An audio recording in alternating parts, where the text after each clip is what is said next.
Okay, so the utilitarian theory has two sections.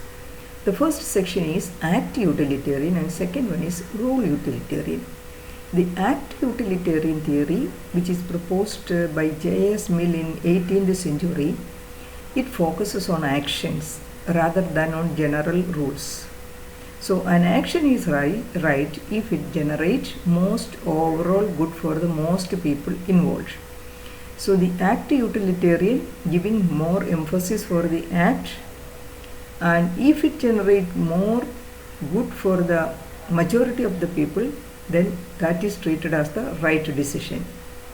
Whereas the rule utilitarian stressed on rules such as do not steal, do not harm others, do not bribe. These are the general rules which is given to the employees, or which we are following. Is it? We do not steal, do not harm any others, do not bribe or do not give any bribe or accept any bribe. So these are the importance of or we stress on the rule utilitarian, or we are giving importance for these type of rules under rule utilitarian theory. And it is suggested that individual actions are right when they are required by a set of rules which maximizes the public good. So rule utilitarian theory says that when your decision is supported by these type of rules, and then that particular decision, if it is giving or if it is satisfying your the needs of the majority of the people, then that is the right decision.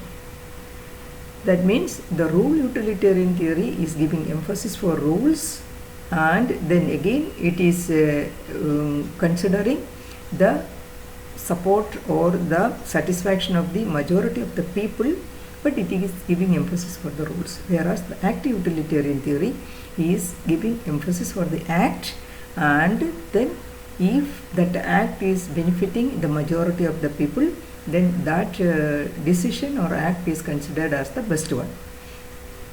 Now, it is again explained that the act utilitarian theory permitted a few immoral actions.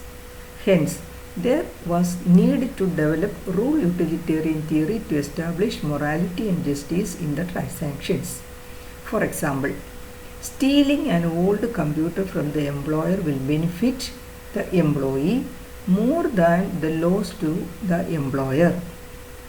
As per act utilitarian, this action is right, but rule utilitarian observes this as wrong because the employee should act as faithful agent or trustee of the employees.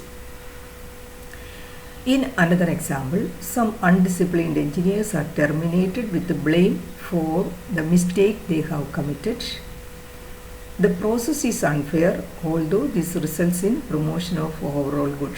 Is it? So now the rule utilitarian and the act utilitarian theory are expressed by means of two case studies or by means of two examples. So the first case study or the first example, they mentioned that so one of the employee has stolen one of the old computer from their establishment, and the stealing of the computer, if you observe that act, it is not permitted, or it is not good, or it is not fair, is it? But the act utilitarian theory says that even though that computer is not beneficial for the employer or the organization, it is useful or it is beneficial for the employee who has done the wrong thing, or who has stolen it, is it? Why it is more beneficial to the employee? Because the old computer, it is not beneficial for the employer. That means it is just kept there in the corner of the room, nobody is using, and it is wasted. It is wasting the our resources, is it? it is